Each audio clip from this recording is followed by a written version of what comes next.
Assalamualaikum warahmatullahi wabarakatuh.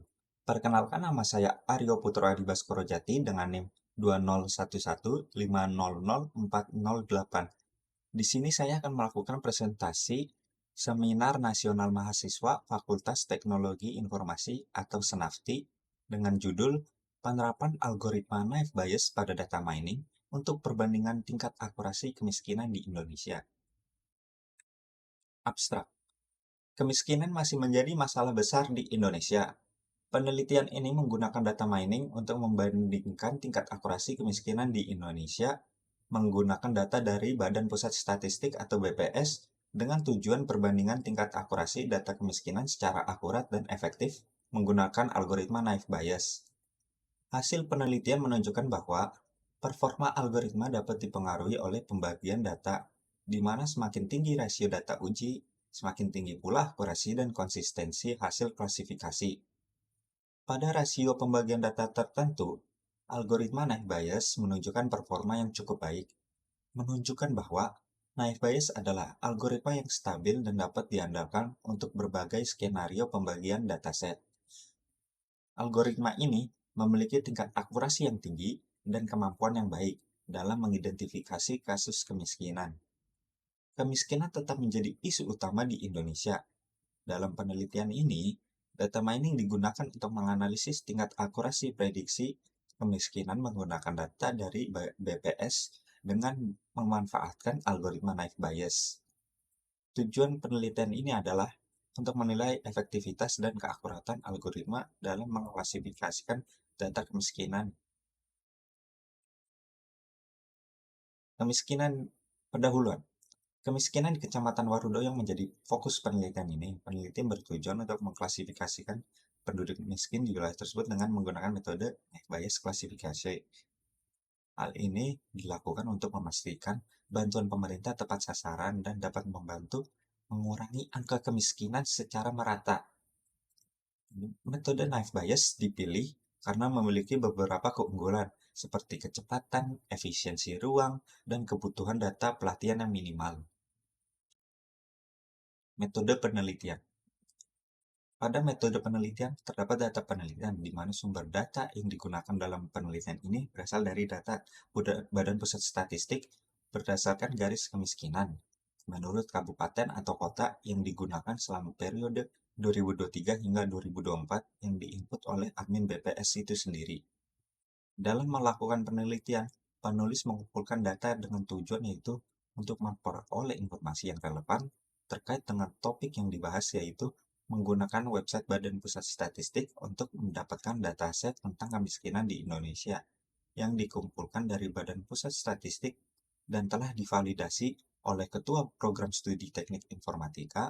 Dalam dokumentasi, penulis meminta Badan Pusat Statistik atau BPS untuk menyediakan data yang diperlukan untuk proses pengembangan sistem aplikasi. Data awal. Langkah pertama adalah dengan membaca data awal yang tidak memiliki label atau kelas. Analisis metode Naive Bayes akan dilakukan pada data awal ini. Bisa kita ambil contoh, di sini ada wilayah. Pada data tabel ini kita ambil contoh sini Meulue, di mana itu adalah nama wilayahnya. Kemiskinan 2003 memiliki nilai 538.693. Lalu penduduk miskinnya pada 2023 memiliki nilai 17,62. Kemiskinan 2024-nya memiliki nilai 576.505 nilai. Lalu penduduk miskin 2024 memiliki nilai 17,59 dengan kondisi naik.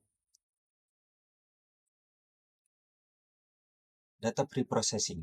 Data preprocessing pada tabel berikut ini adalah data yang sudah ada label kelasnya. Dihitung dari kategori sesuai dengan datasetnya, yaitu wilayah tahun 2023, tahun 2024, dan kondisi naik, apakah naik atau turun. Bisa kita lihat, kemiskinan tahun 2023, BR itu bawah rata-rata, penduduk miskinnya itu terdapat rendah, sedang, atau tinggi. Terus kemiskinan 2024 ada AR atau BR sama seperti di 2023, atas rata-rata atau bawah rata-rata. Lalu penduduk miskinnya 2024-nya ada rendah, sedang, tinggi juga, dengan kondisi naik atau turun. Implementasi metode. Berikut adalah alur dari metode perhitungan yang akan dijelaskan. Pertama, siapkan data presentasi yang sudah diolah. Kemudian data-data tersebut diinput ke dalam aplikasi. Masukkan persen data training. Lalu, persen yang sudah diinput akan muncul dan dibagi menjadi dua, yaitu data training dan data testing. Jika sudah, akan muncul hasil akurasi sesuai dengan persen data training yang dipilih. Bisa kita lihat pada flowchart yang sudah dimasukkan. Dapat start input presentasi, proses klasifikasi dataset, dan seterusnya. Hasil pengujian. Berikut adalah hasil pengujian dari program data mining tingkat akurasi kemiskinan di Indonesia. Dapat dilihat pada gambar di bawah ini. Dapat ada hasil akurasi TP plus TM, true positif plus true negatif, dengan hasil 94,2%, di mana naiknya 178 dan dibaca naiknya 178. Lalu yang di turunnya ada 11, tapi dibaca naik ada 11, yang naik lalu dibaca turun 0, yang turun dibaca turun juga 0. Hasil pengujian validasi. Pada tabel di bawah ini adalah hasil pengujian sesuai rancangan pengujian yang sudah dijabarkan sebelumnya pada tahap pengujian validasi. Contoh, tombol login, rencana pengujian tombol login. Hasil yang diharapkan yaitu dapat mengakses tampilan halaman dashboard dan menu naik bias. Hasil pengujiannya sesuai harapan, kesimpulannya valid. Tombol menu dashboard. Hasil yang diharapkan dapat memunculkan halaman dashboard. Hasil pengujiannya sesuai harapan, kesimpulannya valid. Lalu tombol logout dapat memproses keluar setelah melakukan login pada sistem. Hasil pengujian sesuai harapan, kesimpulannya valid. Penutup. Kesimpulan metode naik bias dapat memprediksi perbandingan tingkat akurasi pada tingkat kemiskinan di Indonesia. Data pelatihan yang digunakan dalam klasifikasi mempengaruhi hasil uji coba atau pengujian. Aplikasi ini juga cocok digunakan dalam berbagai industri karena sangat mudah dalam penggunaannya. Saran. Sangat penting untuk memastikan bahwa data yang digunakan untuk menerapkan algoritma naik bias dalam menghitung akurasi kemiskinan di Indonesia mencakup berbagai variabel yang relevan dan representatif. Proses data seperti pengelompokan variabel kategori, normalisasi, dan penghapusan nilai juga penting.